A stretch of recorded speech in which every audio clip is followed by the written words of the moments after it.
नमस्कार,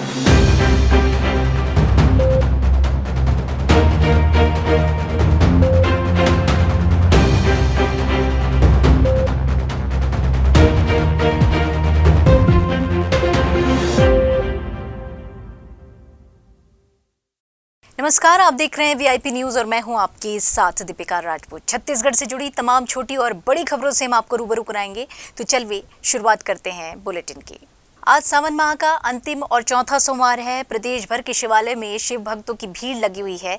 ऐसा ही नजारा जांजगीर चांपा जिले के पीथमपुर स्थित प्रसिद्ध शिव मंदिर कलेश्वर नाथ में भी देखने को मिला, जहां सुबह से ही भक्तों का तांता लगा हुआ है। श्रद्धालु भगवान शिव की पूजा अर्चना कर अपने और अपने परिवार के लिए मनोकामना कर रहे हैं। और इस साल कोरोना का असर कम होने के बाद श्रद्धालु शिव मंदिर में दूर दूर से पहुंच रहे हैं।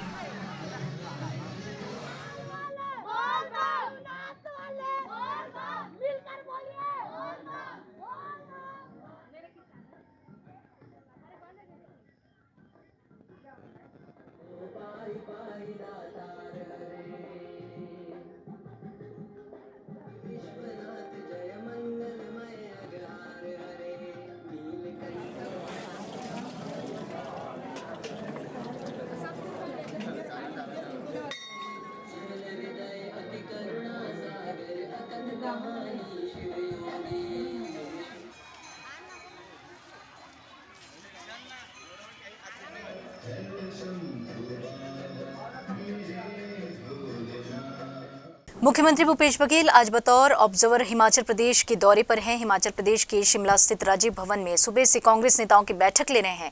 जानकारी के मुताबिक इस बैठक में कांग्रेस की स्थिति और आगामी कार्य योजनाओं को लेकर तमाम चर्चाएं की जा रही हैं। बैठक के बाद सीएम बघेल कांग्रेस कार्यकर्ताओं को भी संबोधित करेंगे और दोपहर करीब 3 बजे कांग्रेस मैनिफेस्टो कमेटी का बैठक लेंगे, जहां कांग्रेस की घोषणा पत्र को लेकर रणनीति तय की जाएगी। इसके बाद शाम 4 बजे तक शिमला से रायपुर वापसी का कार्यक्रम तय किया गया है।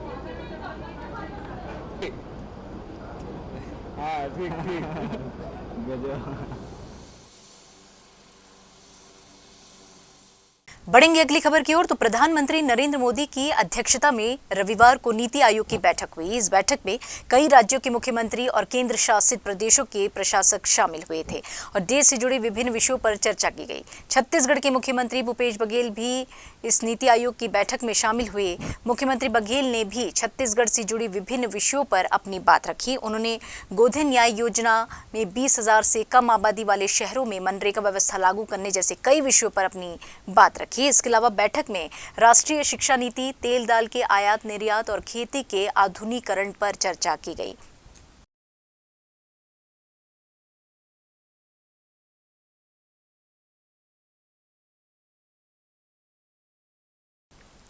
और इधर अंबिकापुर में भाजपा युवा मोर्चा कन्या संयोजक के कार्यकर्ताओं ने हर वर्ष के भांति इस वर्ष भी होमगार्ड के जवान और एसडीआरएम के जवानों को रक्षा सूत्र बांधकर रक्षाबंधन का पर्व मनाया और शहर की शांति व्यवस्था बनाने का वचन लिया। इस दौरान युवा मोर्चा कन्या संयोजक के नेत्री ने राज्य सरकार को आड़े हाथों लिया और ये कहा कि राज्य सरकार लोगों को सुरक्षा मुहैया नहीं करा पा रही है और पूरे प्रदेश में महिलाएं सुरक्षित भी नहीं है। इसी कारण पुलिस ने जवानों को राखी बांधकर बहन महिलाओं की सुरक्षा का वचन लेती हैं, जिससे महिलाओं के ऊपर बढ़ रहे अपराधों में कमी हो सके।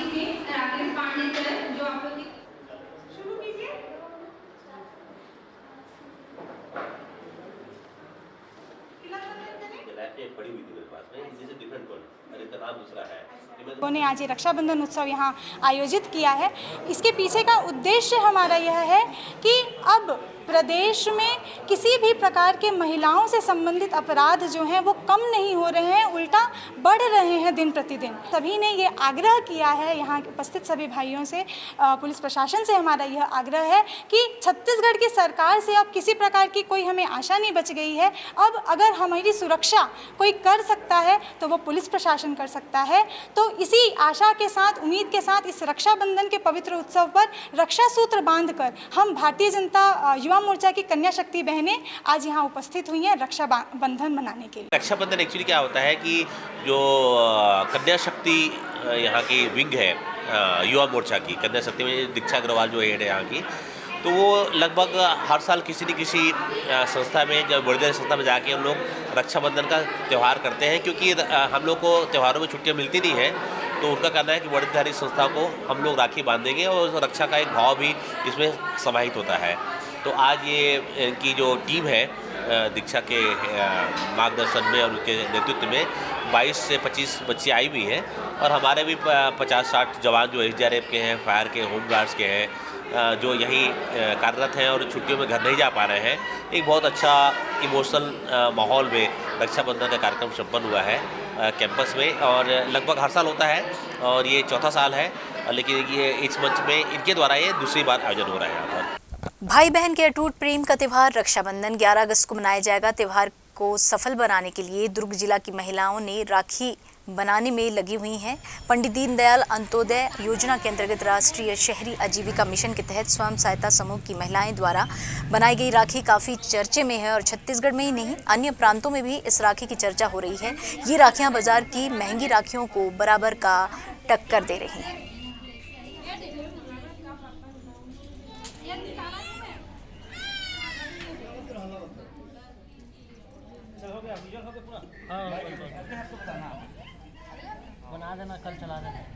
हमारे समूह का नाम भूइयाँ एलिफ है। इसमें हम लोग 100 महिलाएं हैं, लेकिन 20-25 महिलाएं ऐसे हैं जो काम आता है निगम से उस काम को करते हैं। चाहे वो हम लोग अपने हुनर है हम लोग के महिलाओं में कि राखी बनाएं या फिर खिलौने सजाएं, तो राखी बनाने का भी काम हम लोग कर रहे हैं। से 3 साल हो गया करते, लेकिन हम लोग को बाहर का आर्डर भी मिल रहा है और हम लोग का आय भी हो रहा है। थोड़ा बहुत पैसा की कमी पड़ती है, बैंक लीकेज करते हैं और सभी महिलाएँ दोपहर में ही ये काम शुरू करते हैं घर का। इस संघ में लगभग 100 महिलाएं हैं, जिसमें हम लोग 20-25 महिलाएं मिलके राखी का काम करते हैं। इसमें हम सिलाई से रिलेटेड जितने भी सामान रहते हैं, स्टोन, मोती वगैरह, ये सब से हम लोग राखी बनाते हैं। ये लगभग हमारा राखी बाहर भी जाता है, MP, महाराष्ट्र, यहाँ का भी आर्डर आता है।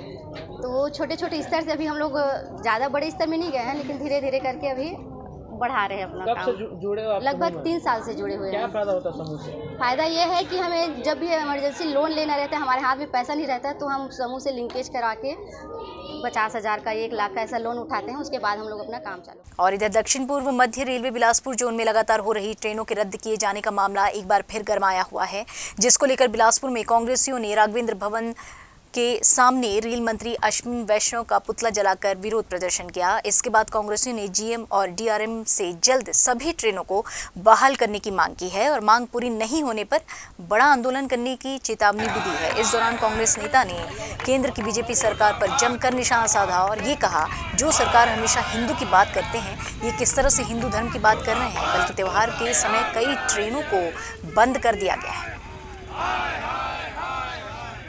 रेलवे बोर्ड चेयरमैन डिक्लेयर करके गए थे कि सभी ट्रेनें 15 दिन के अंदर चालू हो जाएंगी।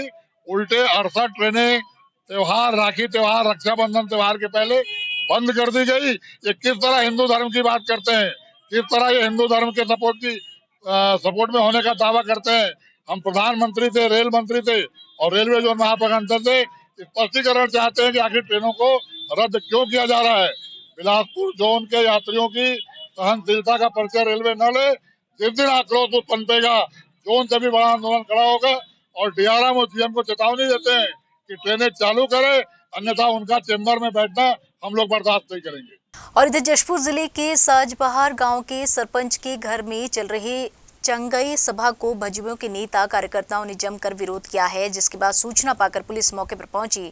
पूछताछ करने के बाद पुलिस ने 3 लोगों के खिलाफ शांति भंग करने का मामला दर्ज किया है।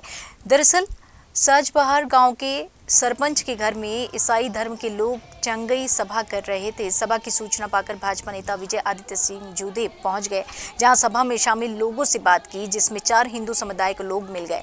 इसके बाद भाजपा नेता भड़क गए और सरपंच के पिता समेत प्रार्थना कराने पर धर्मांतरण करने का आरोप लगा दिया और प्रशासन से सरपंच को तत्काल पद से बर्खास्त करने की मांग की। वहीं पुलिस पूछताछ में किसी ने भी जबरन धर्मांतरण किए जाने की बात नहीं बताई।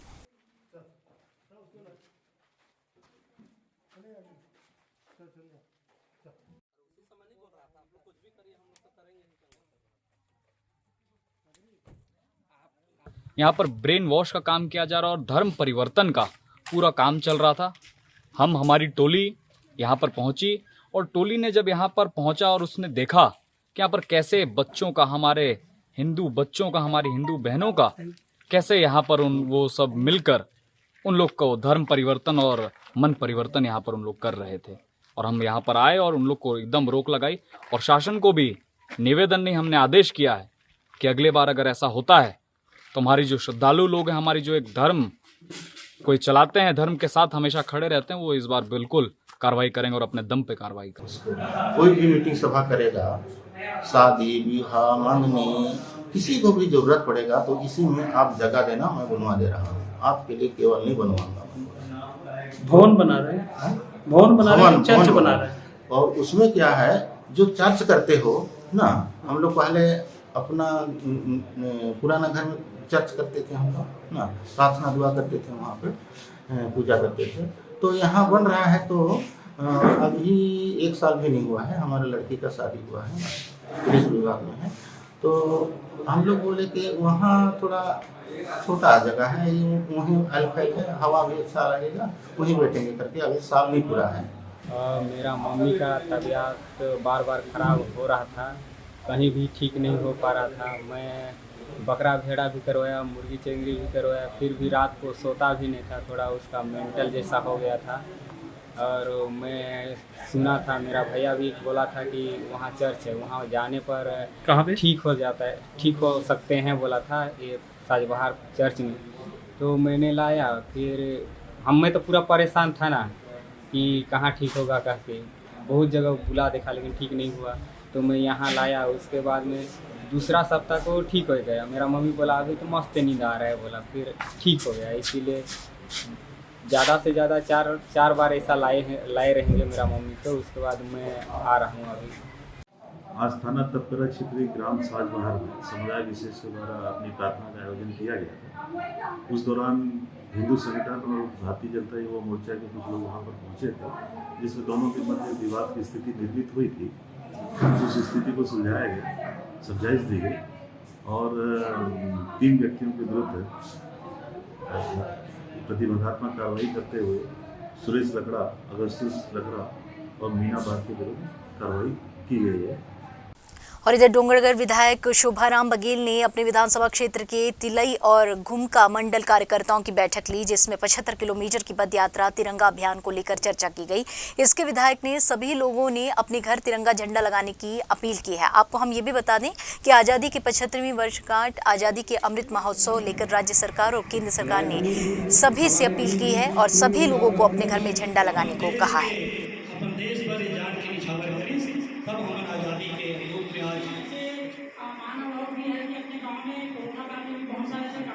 हमारे प्रदेश के मुखिया भैया भूपेश बघेल जी के आह्वान पर 9 तारीख से 14 तारीख तक पूरे विधानसभा में होना है।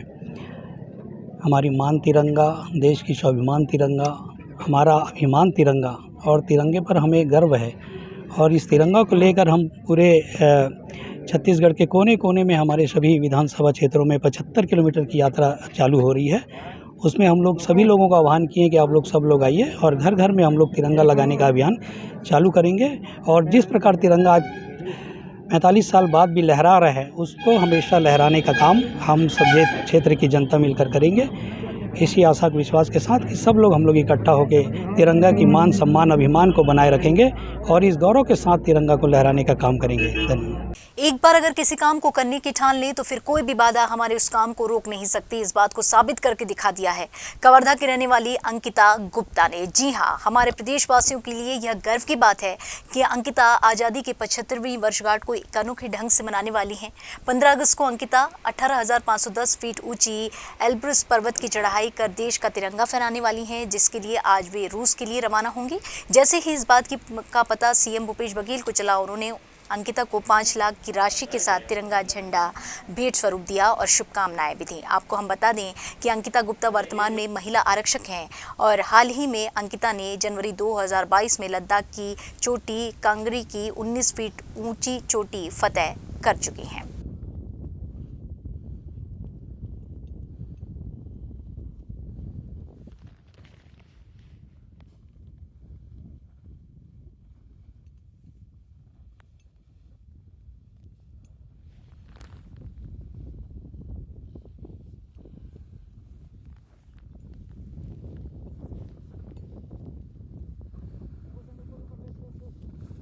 जी, ये बहुत खुशी की बात है मेरे लिए, समाज के लिए और राज्य के लिए कि मैं 8 अगस्त को माउंट एल्ब्रूस यूरोपीय महाद्वीप की जो सबसे ऊंची चोटी है वहाँ फतह करने के लिए 15 अगस्त को हम तिरंगा लहराने वहाँ जा रहे हैं।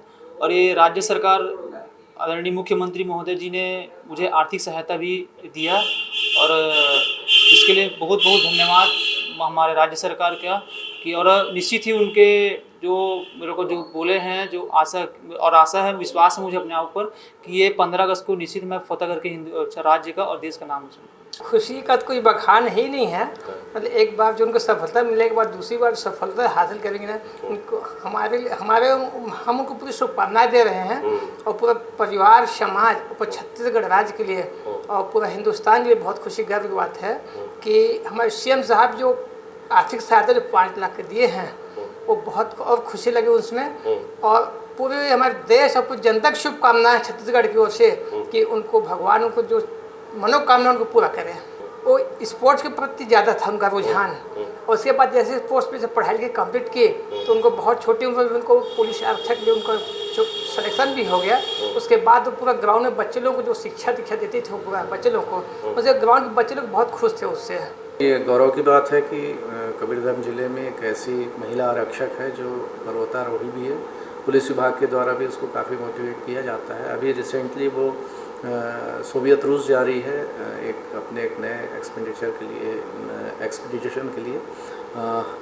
उसमें उन्हें माननीय मुख्यमंत्री जी के द्वारा 5 लाख रुपए मदद दी गई है और जिला प्रशासन उनको बहुत ही आशा रखता है उनके और नए वो और कीर्तिमान स्थापित करें और उन्हें मेरी तरफ से बधाई भी दी जाती है और साथ में अपेक्षा की जाती है कि ऐसा काम करें जो दूसरों के लिए भी एक प्रेरणा का स्रोत बने और मैं उन्हें शुभकामनाएं भी देता हूँ। बढ़ेंगे आगे खबरों में तो महासमुंद जिले में आदिवासी छात्र संगठन के बैनर तले डुमरी पालिकाओं में 3 सूत्री मांग को लेकर छात्र छात्राएं और ग्रामीणों ने प्रदर्शन किया। प्रदर्शन में डुमरी पाली, सिंगू पाली, रामपुर, जामपाली, सरगतोरा, डांक, कसिही बारा गांव के आदिवासी समुदाय के विद्यार्थी और ग्रामीण शामिल हुए। दरअसल इनकी मांग है कि डुमरी पाली में हाई स्कूल भवन निर्माण के लिए राशि स्वीकृत की जाए और प्री मैट्रिक आदिवासी बालक छात्रावास में सीट को बढ़ा दिया जाए। साथ ही आदिवासी एजेंडा लागू किया जाए। प्रदर्शन की सूचना पाकर प्रशासन की टीम धरना स्थल पहुंची और लोगों को समझाइश देकर धरना समाप्त करवाया।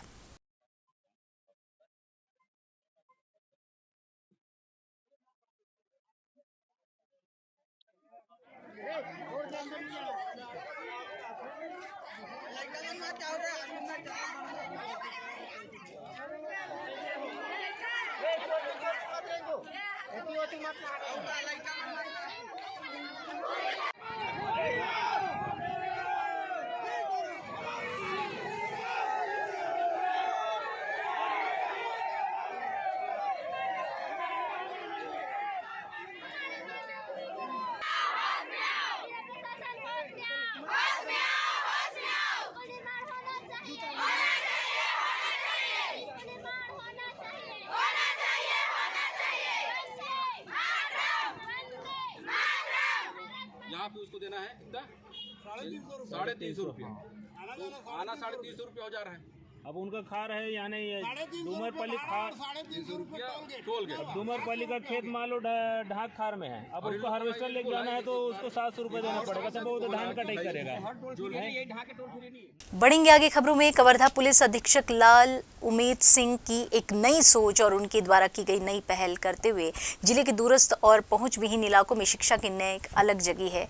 अधीक्षक लाल उमेद सिंह ने आदिवासी जनजाति बैगा समुदाय के नन्हे बच्चों को अपने कार्यालय में बुलाकर उनका स्वागत किया और सभी बच्चों को स्कूल बैग, पेंसिल, किताब, कॉपी देकर बच्चों को साक्षर होने के महत्व को समझाया और जलपान भी करवाया, जिससे बच्चे काफ़ी खुश हुए और कुछ बच्चों का स्कूल में भी एडमिशन करवाया गया है। दरअसल इन इलाकों में शिक्षा ना के बराबर होती है और इनके जो पूर्वज हैं इन्होंने कभी भी स्कूल का मुंह तक नहीं देखा हुआ है, लेकिन पुलिस की इस नवाचार पहल ने बच्चों में शिक्षा के प्रति रुचि पैदा की है। साथ ही पिछड़ी जनजाति के समाज में बदलाव का दीपक जलने लगा है।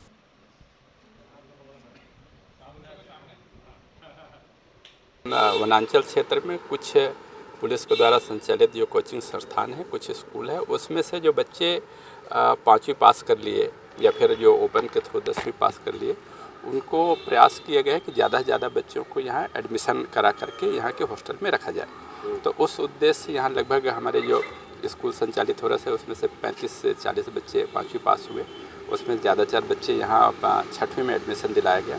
साथ ही उस इलाके के कुछ बच्चे थे जो अपने से नहीं पहुँच पा रहे थे, तो उनको गाइड किया गया और उनको ला करके यहाँ हॉस्टल में रखा गया, फिर स्कूलों में एडमिशन दिलाया गया। तो उन बच्चों के साथ में एक टाइम टू टाइम मेरा प्रयास रहता है कि उनसे मुलाकात किया जाए, उनसे बात किया जाए, उनकी कुछ समस्याएं हैं उससे सुनी जाए और उनका समाधान किया जाए। उसी उद्देश्य से इन सब बच्चों को आज यहाँ बुलाया गया था, इनसे बातें की गई, समाधान किया गया। साथ ही साथ चूँकि आज बुलाया गया था तो इनको कुछ पाठ्य पुस्तक की सामग्री उपलब्ध कराई गई, बैग उपलब्ध कराए गए, शूज जिनके पास नहीं थे उनको उपलब्ध कराए गए। और इनसे बात करने से इनका भी मनोबल बढ़ता है और हम लोगों को भी लगता है कि इनके लिए कुछ कर पा रहे हैं, या उन वनांचल के जो बच्चे हैं जो जिनको मदद की आवश्यकता है उनको मदद पहुंचा पा रहे हैं। और इधर रायपुर पुलिस ने नकली ट्रैफिक पुलिस बनकर चालान की वसूली करने वाले गैंग का खुलासा किया है। रायपुर एसएसपी प्रशांत अग्रवाल ने खुलासा करते हुए ये बताया कि मामले में पुलिस ने छापेमार कार्रवाई कर कुल 6 आरोपियों को गिरफ्तार किया है, जिनमें कुछ युवतियां भी शामिल हैं। उन्होंने ये भी बताया कि ये सभी फर्जी तरीके से कॉल सेंटर का संचालन कर ट्रैफिक चालान वसूली का काम कर रहे थे। आरोपियों के पास से फर्जी कॉल सेंटर की अलग अलग अनेकों मशीनें भी जब्त की गई हैं। उन्होंने ये भी बताया कि पुरानी बस्ती थाने में मामले की शिकायत दर्ज की गई थी, जिसके बाद से ही पुलिस की टीम आरोपियों की तलाश में जुटी हुई थी। आखिरकार सभी आरोपियों को गिरफ्तार कर लिया गया है और उनसे पूछताछ कर आगे की कार्रवाई की जा रही है।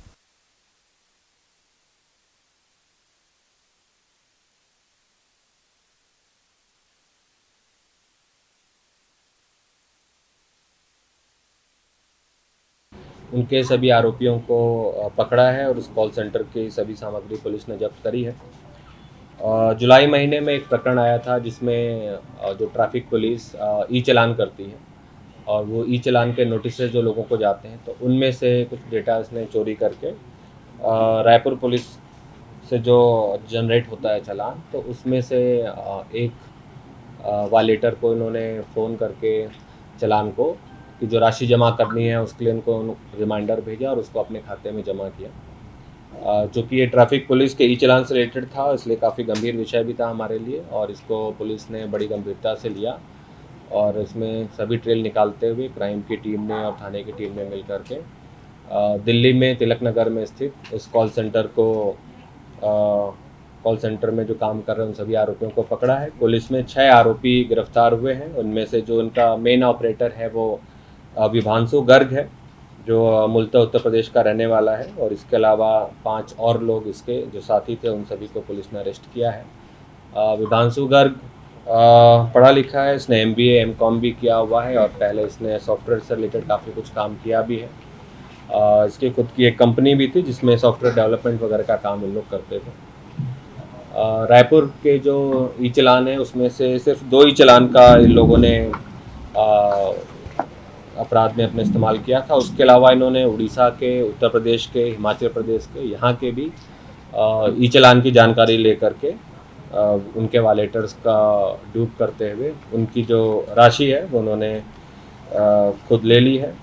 तो उन सभी लोगों को भी सूचना जो दूसरे प्रदेश में इस तरह की घटनाएं लोगों ने करी हैं उनको भी हम लोग जानकारी भेज रहे हैं। इनसे और पूछताछ कर रहे हैं कि इनका और बाकी तरीके के कुछ और भी अपराध इन लोग कर रहे होंगे। और एक ये अच्छी सफलता है क्राइम यूनिट की और थाने की। इन्होंने दिल्ली में कैंप करके काफ़ी मेहनत करके इन लोगों को गिरफ्तार किया है। इनके कॉल सेंटर का जो इनिशियल एड्रेस है, इनके कॉल सेंटर जो जिस कंपनी के नाम से इन्होंने रजिस्टर किया है उसमें भी काफ़ी इन्होंने गलत डॉक्यूमेंट्स वगैरह यूज़ किए हुए हैं। तो उन सबको ध्यान में रखते हुए एक प्रभावी कार्रवाई इस फर्जी कॉल सेंटर के विरुद्ध रायपुर पुलिस ने की। रैंडमली रायपुर ट्रैफिक तक आए थे या डेटा देता था या इन्होंने जो डेटा के लिए एक सॉफ्टवेयर का उपयोग किया है उसके बारे में भी हम लोगों ने पूछताछ करी है। इन्होंने कुछ और आरोपियों के भी नाम बताए हैं जिनके माध्यम से डेटा इन तक आता था, उसको भी पुलिस ने अपनी इन्वेस्टिगेशन में लिया है। और रायपुर के 2 ही चालान इसमें लोग वो फ्रॉड कर पाए थे। उसके अलावा जो अन्य प्रदेशों के इन्होंने किया है जिसमें हिमाचल है, उत्तर प्रदेश है, बिहार है और उड़ीसा है, जहाँ के ई चालान की जानकारी लोग निकाल करके इस तरीके का ठगी करते हैं। सर तो क्या ये गैंग जो था सर, ये गैंग क्या लोकल इनपुट्स को भी रखता था क्या, मतलब साथ में रायपुर के कुछ लोग हैं क्या सर, हो सकता है? नहीं, इसमें रायपुर से इनका कोई लेना देना नहीं है। इनका जो जानकारी निकालने का तरीका, चूँकि ये सर्वर्स रहते हैं, जो ई चलान का डेटा होता है NIC के सर्वर्स में होता है, और वो सर्वर नेशनल इंफॉर्मेटिक्स सेंटर वो हर जगह मतलब पूरा सेंट्रलाइज्ड एक डेटाबेस है।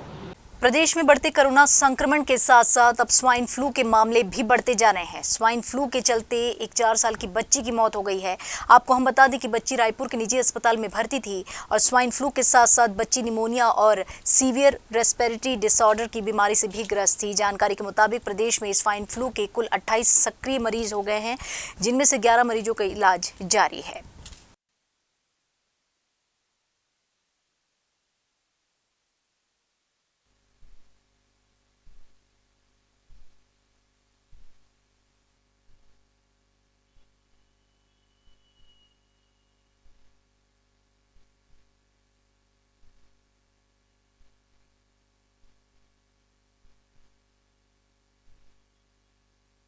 फिलहाल इस बुलेटिन में इतना ही। दीजिए इजाजत। आप देखते रहिए VIP न्यूज़। नमस्कार।